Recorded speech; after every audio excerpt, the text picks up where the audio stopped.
Welcome to the 5 on 5. Joining us today is Lisa Gardner, President and CEO of Planned Parenthood of Southwestern Oregon. Lisa, thanks so much for being here today. Thanks for having me.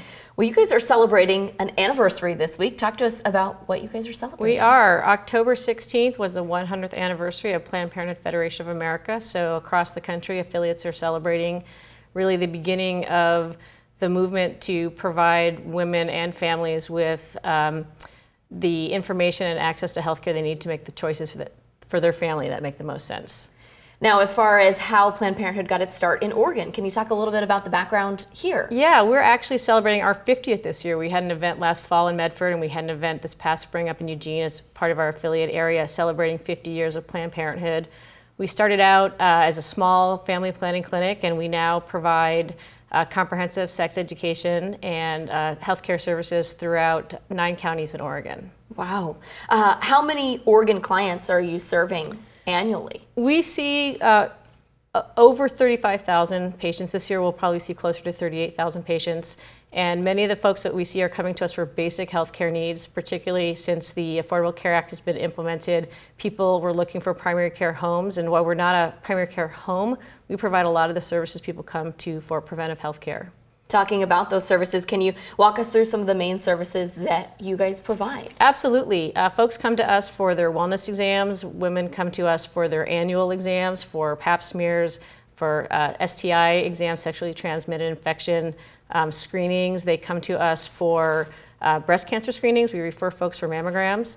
And we provide vasectomy referrals in the Rogue Valley, and in Eugene we actually do vasectomies in our clinics. So that's just a range of some of the things that we do. Okay. Looking ahead to the future, are there plans for expansion here locally or nationwide? Well, what we're certainly trying to do is make sure that our clinics can provide access to anybody who wants to come for our services, and so making sure that we have the capacity to do that.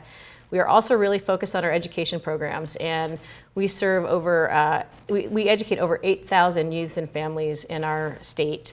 And within our affiliate area. And one of the things we're really focused on in the next certainly 5 years and going forward towards the next 50 is how do we expand our equity and inclusion efforts so that we are certain that there's no barriers for anybody who wants to either be seen in our clinics or take advantage of our education services. So for some, barriers could be language, cultural barriers, financial barriers, and so we're very focused on making sure that everybody who wants to come to Planned Parenthood can. And what does that look like? How do you implement that? How do you make that happen? Well, I think part of it is knowing your audience, knowing the market, knowing the culture and the locations. We have 6 clinics, and we serve an 8-county region, or 9-county region, and so we have and have experienced a growing Latino community throughout Oregon. We also are seeing other populations in the Eugene-Springfield area where we also serve. We see a lot of Asian immigrants or students, and then Eastern European immigrants are coming in, in the state. And so I think that as our state becomes more diverse, we have to be able to meet folks where they are. So whether that's providing materials in different languages or making sure that we have locations in the right as our demographics shift throughout the state, those are things that we're focusing on. Now, some of your services have been met with some strong opposition, such as abortion provisions under the Affordable Care Act, even to the point of some people talking about threatened funding cuts. How do you respond to that? Well, the first is just to educate folks. We do not receive federal funding per se. There's no line item with a budget that says give this money to Planned Parenthood. We are a fee-for-service organization. So like any other health clinic that provides a service, if you come to us for a breast cancer screening or pap smear or any of those types of clinical services, we then bill your insurance.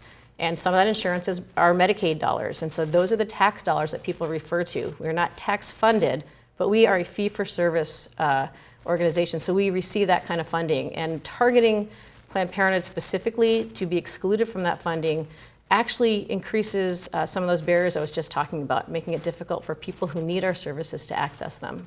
Well, we so appreciate your time here today, Lisa. If our viewers would like more information, where can they get it? They can for sure go to our website. And I would just say one of the things that we really focus on in the Rogue Valley here are education programs. We have a huge variety of education programs that we offer, including peer education. We work with faith communities.